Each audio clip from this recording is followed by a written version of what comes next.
DBS community, welcome back to another Dragon Ball Super video here with Chris, and today we are going to be evaluating Red in its entirety before Supreme Rivalry drops in the next week, in the US at least. So these videos I'm going to be doing are going to be probably two videos per set, where we are going to evaluate each color and just kind of break it down.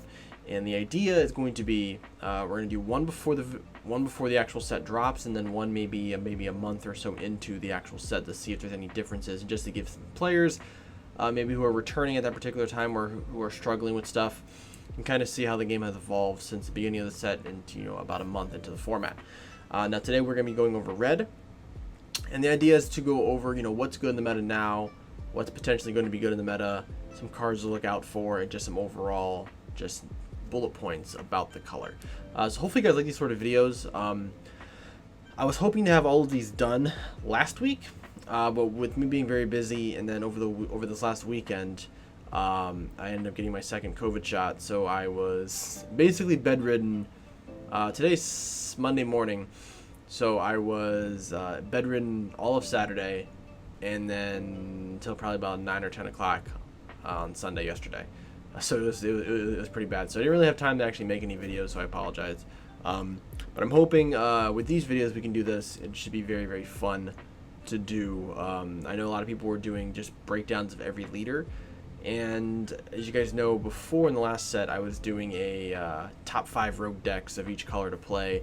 And people were kind of using that already. So now I'm going to go through a different route, and hopefully this is something that's new and enjoyable for you guys. So make sure you guys smash that like button, hit the bell for notifications. As you do know, we do post videos weekly on the channel. Hopefully you guys like this sort of content as well. I'm going to try to cut down as many deck profiles that I'm doing, and try to do more educational gameplay as well as gameplays just in general. So we'll get right here into the color. So with Red, so some context before we get into the breakdown is currently it is a top 2 color in the format. I think Red has very few weaknesses in the meta currently, no matter which Red deck you're playing. Obviously when I mean by any Red deck, I mean any of the top Red decks that are in the format. There's a lot of value that you can play out of these decks, and you'll see with the decks that that I'm going to talk about today. They're all either free or very cheap, and that's a very good thing to do, is where you can play out a lot of things very easily, and you get to keep resources up for things on your defensive turn, and that's a very, very important thing to do. Now card prices for Red, when I say mid, I mean if you take like an SR, and you think of a mid price range, you're probably thinking between the $20 and the $40 range. That's a mid price range for cards. High price ranges, anything probably 50 or above. And there are a lot of cards like that, Violent Rays being one of them, that are very, very expensive.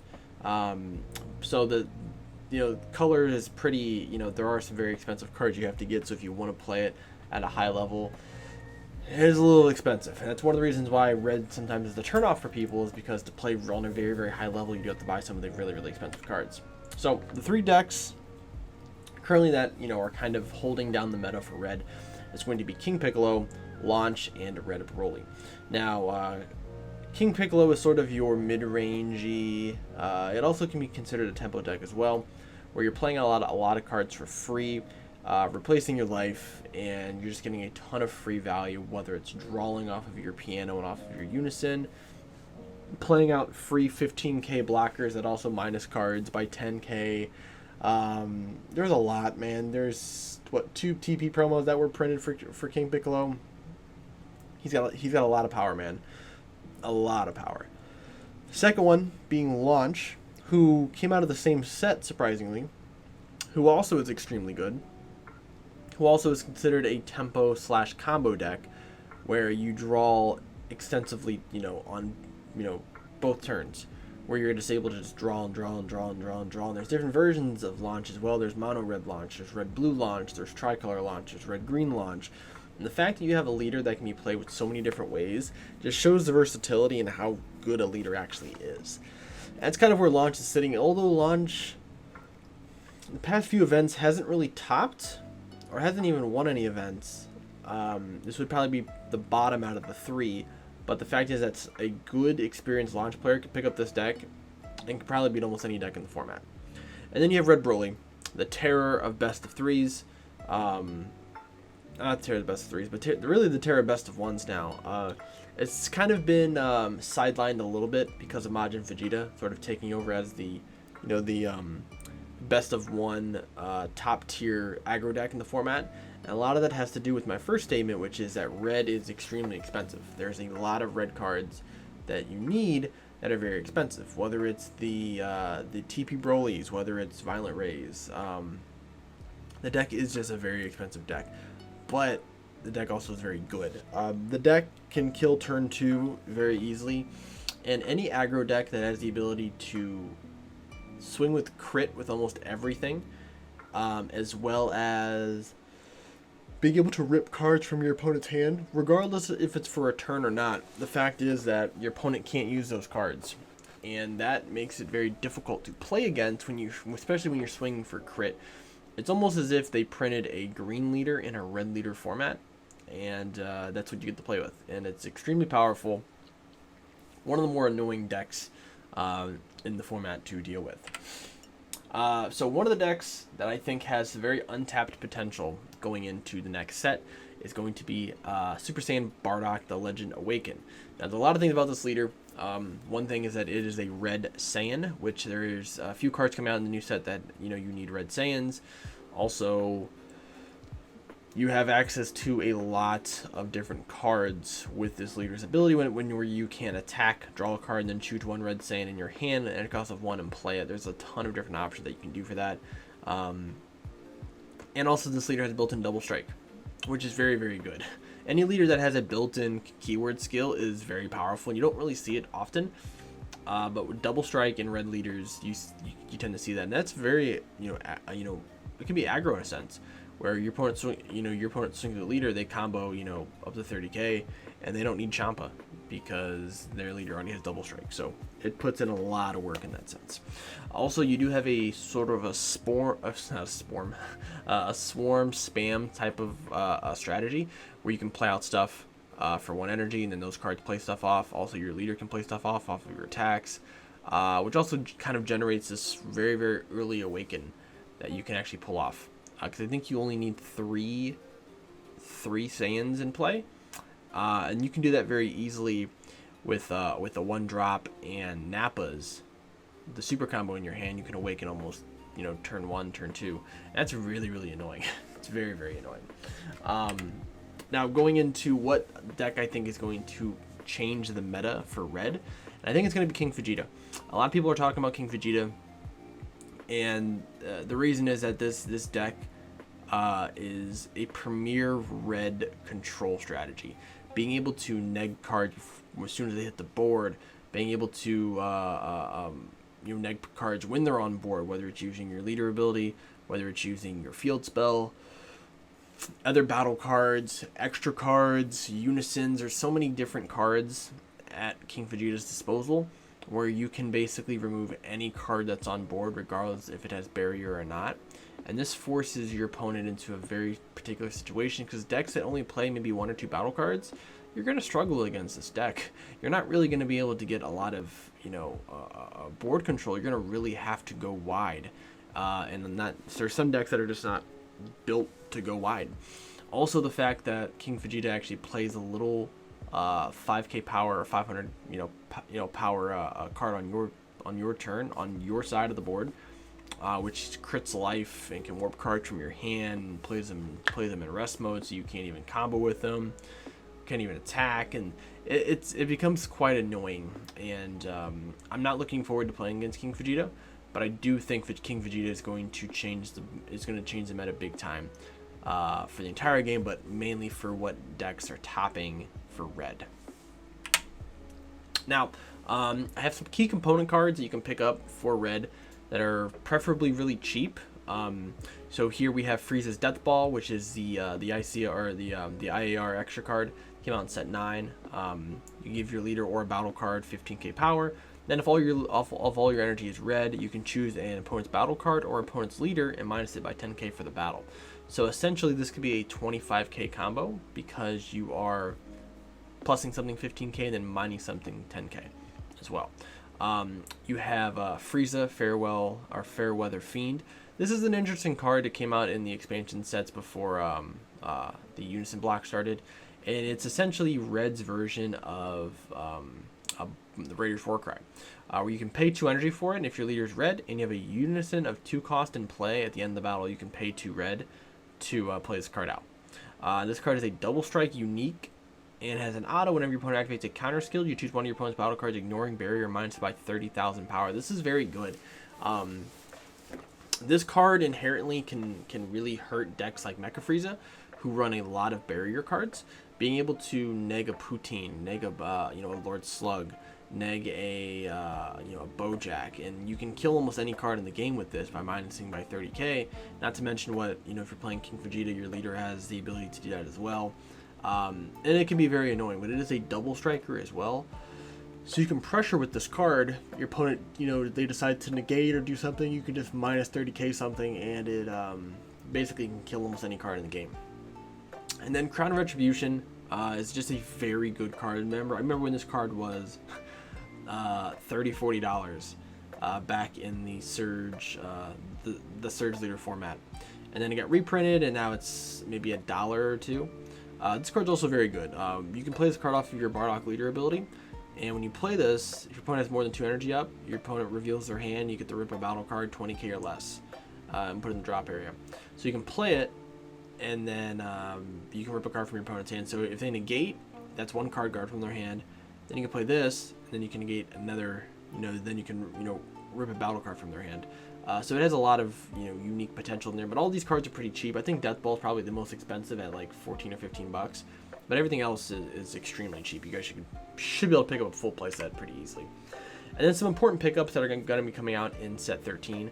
One is going to be Black Mask Saiyan, Brawler from Another Dimension. This is one of the unisons that's coming out.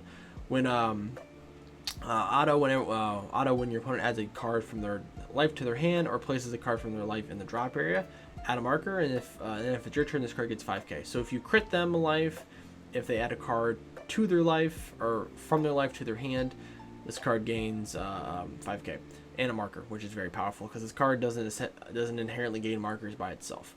Has another auto: when your opponent plays a battle card, your opponent may choose that card and it gets minus 5k for the turn. If they don't, add 2 markers to this card.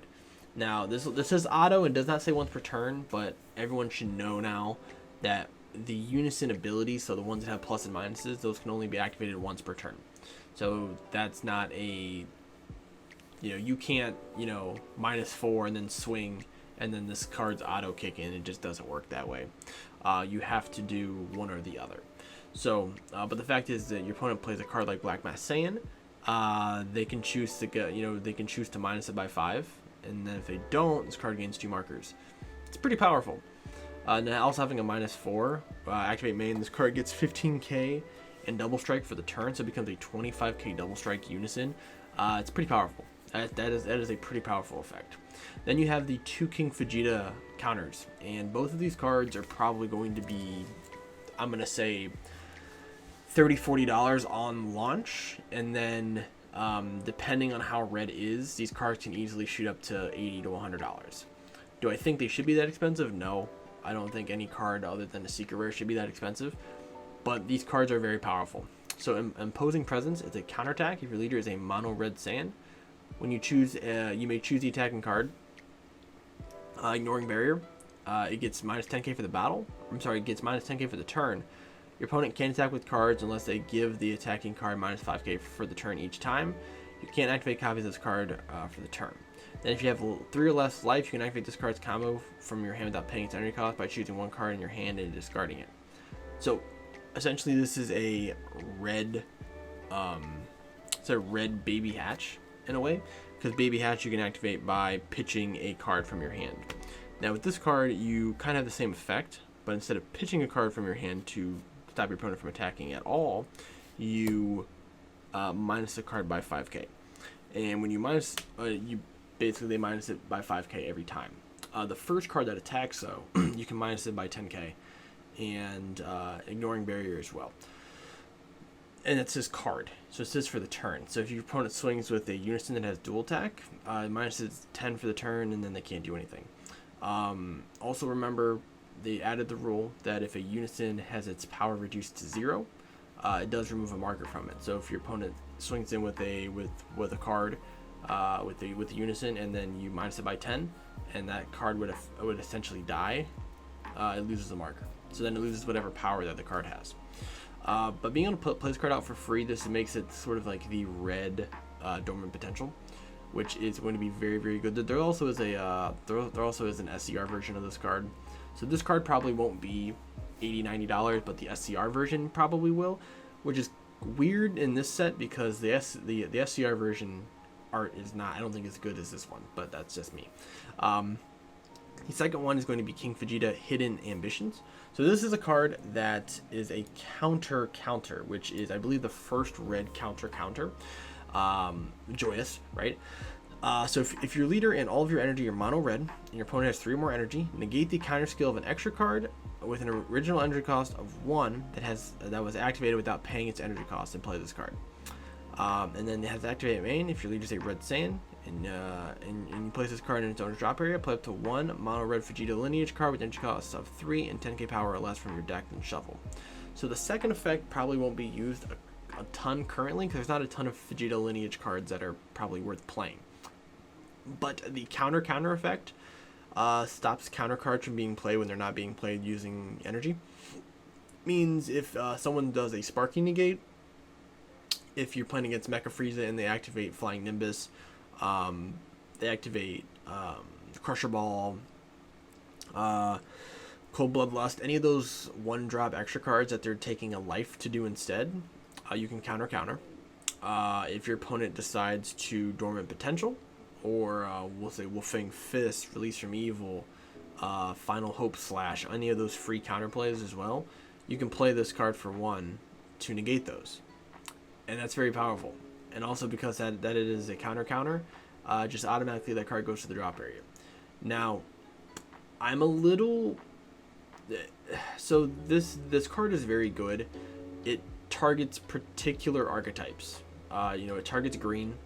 So any deck that uses Dormant, you can just stop Dormant. And it targets Mecha Frieza a lot. And everybody else, it doesn't hit too much. It does, like I said, it does keep Mecha Frieza in check a little bit, but nobody else, it really doesn't hit that much.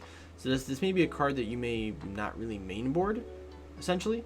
You may put it in the side deck, and then if you're playing against somebody who's using a lot of those type of cards, you'd probably side this card in. But the fact that it is a counter, and really all that you need is mono color energy and a red leader, you're set up. It is a very, very good card. Like I said, the second effect will probably become more useful once more Vegeta lineage cards are printed. But currently, it is what it is. But I do think it's a very good card. You should pick up, though, if you were playing red, just to make sure that you have a full play set. And that will do it for me here today, guys. Thank you guys for watching. Hopefully you guys like the new sort of videos. Like I said, I'm going to be putting out one of these for each color. So hopefully you guys like the ideas. Maybe we can have a discussion down below in the comments. Make sure you guys like and subscribe, hit the bell for notifications as always. And again, thank you guys for watching, and I'll see you guys in the next video.